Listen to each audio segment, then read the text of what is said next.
હમણાં કોઈ કે બહુ સરસ કહ્યું કે માનો તો આપણે મહિમા કરીએ જ છીએ અને કરવો જ જોઈએ અને આપણે કરતા રહીશું, પણ ઘરમાં પરિવારમાં બાપનું સ્થાન શું છે એ કોઈ પૂછે તો કહેવાનું કે અંગૂઠા વગર જરાક જીવી જુઓ, કામ કરી જુઓ, તો બાપ શું છે એ ખબર પડશે. આંગળીઓ ભલે ને અકબંધ રહે પણ ખાલી અંગૂઠો ના હોય. અને કેટલી જીવી તો જાઓ પણ તકલીફ બહુ પડે. બાપનું કામ ઈ છે. આ ભલે ને ચારે આંગળીઓ ભેગી થાય પણ એની યારે અંગૂઠો ના હોય ને તો આમ કોળીઓ હરખો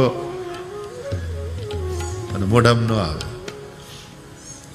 આમ ભલે ને આંગળીઓ હોય પણ એની યારે અંગૂઠો ન હોય ને તો પેન પકડવામાં તકલીફ થાય, કઈ લખાય નહીં. આમ ભલે ને આંગળીઓ બધી અકબંધ હોય પણ અંગૂઠો ના હોય ને તો આમ રૂપિયા ગણવામાં તકલીફ થાય.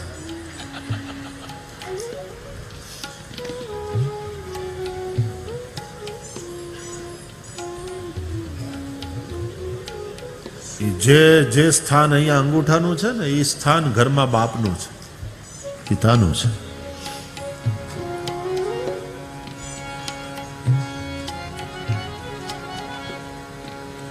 પણ આ બધા જ અંગ જેમ શરીરમાં જ કલ્પાયેલા છે કે આ મસ્તક છે, આ માથે વાળ છે, આવડી આંખ્યું છે, આ નેણ છે, આ નાક છે, એમાં નસકોરા છે, આ હોઠ છે, એની માલિપા તાળવું છે, દાંત છે, જીભ છે, બધું શરીરમાં જ કલ્પાયેલું છે. એમાં બધા જ લોક, સચરાચર સૃષ્ટિ, જડ ચેતન જે કંઈ છે એ બધું ભગવાનમાં જ કલ્પાયેલું છે. ભગવાન વિશ્વરૂપ હૈ. વિષ્ણુ સહસ્ત્રનામમાં એટલા માટે સૌથી પહેલું વહેલું નામ છે ભગવાનનું વિશ્વમ વિષ્ણુર્વશત્કારો ભૂત ભવ્ય ભવત પ્રભુ.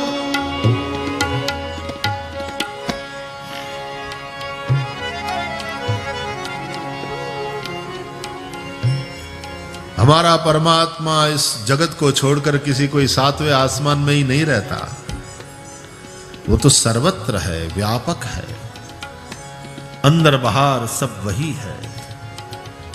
अंतर बहिरवस्थितम.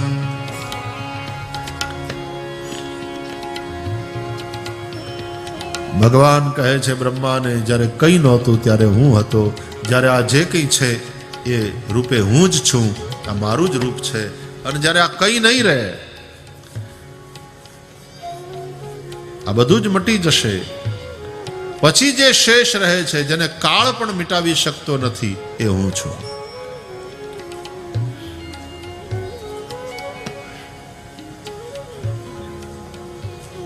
એટલે કે સૃષ્ટિના આદિમાં હું જ હતો, સૃષ્ટિનો મધ્ય હું છું, સૃષ્ટિના અંતે હું જ હોઈશ. હું જ આ સૃષ્ટિનો આદિ, હું જ આ સૃષ્ટિનો મધ્ય, હું જ આ સૃષ્ટિનો અંત. પણ મારો આદિ કોઈ નહીં. જો ઈશ્વરનો આરંભ ક્યારે થયો, આ પૃથ્વીનો આરંભ ક્યારે થયો, અત્યારે તો વૈજ્ઞાનિકોએ તે જાણી લીધું છે કેટલા અબજ વર્ષ જૂની છે આ પૃથ્વી.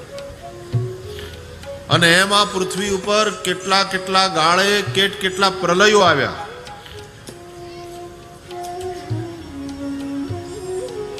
એનું આખું ગણિત છે.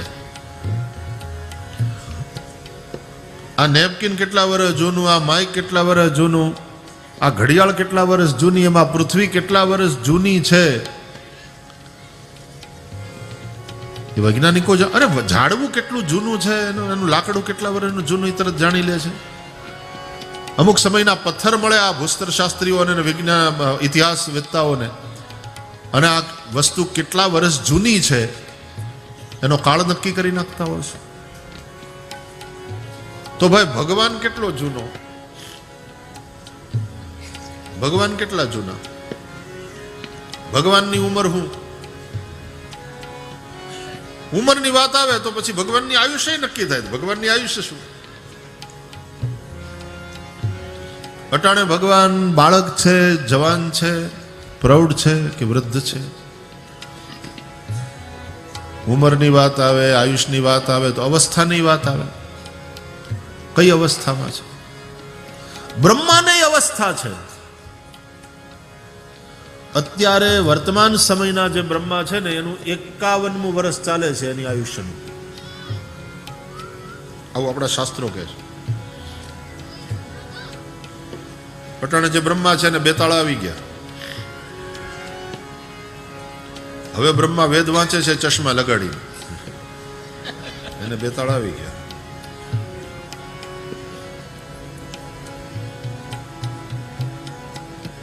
વાળ ધોળા થવા માંડ્યા ધીમે ધીમે ધીમે.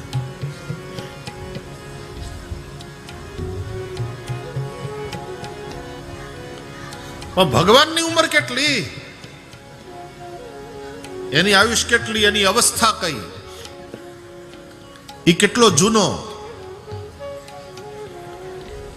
मेरा आदि ही नहीं है, मैं अनादि हूं, और इसलिए मेरा अंत भी नहीं है, मैं अनंत हूं. इसलिए भगवान का एक नाम है अनादि, एक नाम है अनंत, और भगवान का एक नाम आदि भी है, क्योंकि समस्त सृष्टि का आदि परमात्मा.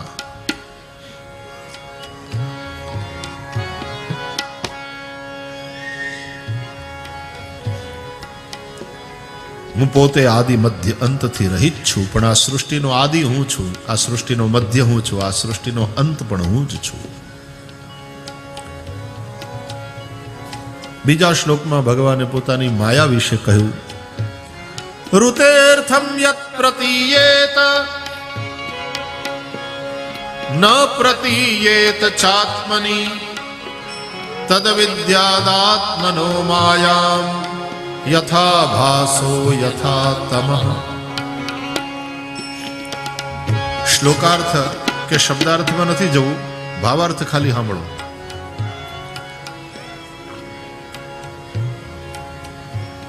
જે છે નહીં પણ દેખાય છે એ માયા, અને જે છે પણ દેખાય નહીં એ ભગવાન. है का नाम हरि है, वो है वही है, दिखता नहीं. वैसे तो दिखता भी है, लेकिन हमारा ध्यान वहां नहीं जाता. कैसे? जैसे नेकलेस को देखते हैं हम, स्वर्ण को नहीं. नेकलेस स्वर्ण में ही कल्पित है, પણ આપણું ધ્યાન ડિઝાઇન ઉપર એટલું બધું ચોંટેલું છે.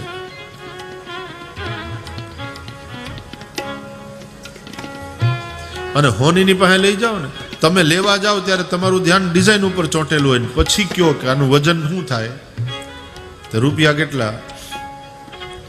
અને પછી જ્યારે એમ થાય કે હવે આ ડિઝાઇન જૂની થઈ ગઈ, હવે ઘરના સ્ત્રીઓને મન થયું કે હવે નવી ડિઝાઇનના બનાવરાવો, અને તમે હોની પાસે લઈ જાઓ ત્યારે હોની ડિઝાઇન ન જોવે, એનું વજન કેટલું, આમાંથી મેલ કેટલો નીકળે, હવે આના આટલા રૂપિયા થાય.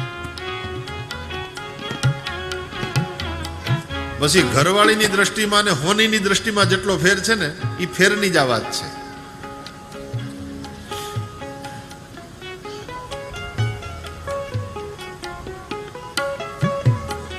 આપણું ધ્યાન ડિઝાઇનમાં વધારે છે,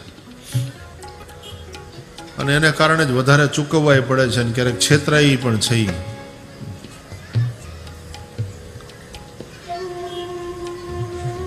હોનીનું કામ, એનું ધ્યાન હોના ઉપર જ છે. બોલું છે ને, ગણપતિનો ભગત હતો, એના ઘરમાં પરંપરાથી ગણપતિની સેવા થતી, તો ગણપતિની હોનાની મૂર્તિ, ઉંદેડા ઉપર બેઠેલા ગણપતિ.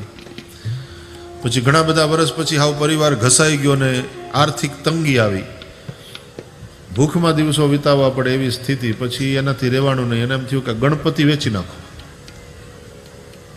ગણપતિ હવે આપણું ભરણ પોષણ કરશે. એટલે હોની પાસે લઈ ગયો ને ગયો કે ભાઈ ગણપતિ વેચવા કાઢવા, ઉંદેડા હોતા, ભાવ કરો.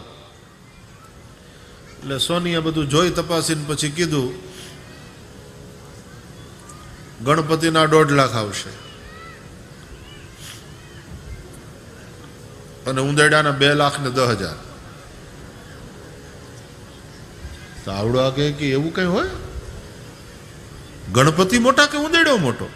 ગણપતિ દેવ છે, ઉંદેડો તો નાનો. તો ગણપતિની કિંમત ઓછી અને ઉંદેડાની વધારે. એટલે હોની કે તમને ગણપતિનો ઉંદેડો દેખાય, મને તો હોનું દેખાય. આમાં 5 તોલા છે ને આમાં 7 તોલા છે.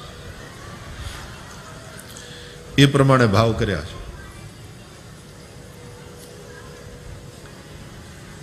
એમ જે બ્રહ્મ જ્ઞાની છે એને અધિષ્ઠાન દેખાય છે, અને અધિષ્ઠાન એટલે બ્રહ્મ, જેની અંદર આ બધું કલ્પિત છે.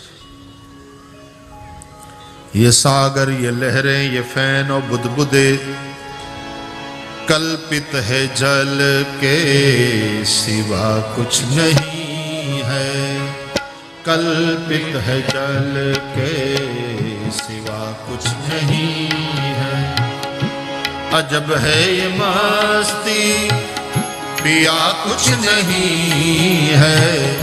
अजब है ये मस्ती पिया कुछ नहीं है. मुझे मेरी मस्ती कहाँ लेके आई. मुझे मेरी मस्ती कहाँ लेके आई. ये सागर ये लहरें ये फैन और बुदबुदे. ये सागर ये लहरें ये फैन और बुदबुदे कल्पित है जल के सिवा कुछ नहीं है. कल्पित है जल के सिवा कुछ नहीं है. यहाँ मेरे अपने सिवा कुछ नहीं है. जहाँ मेरे अपने सिवा कुछ नहीं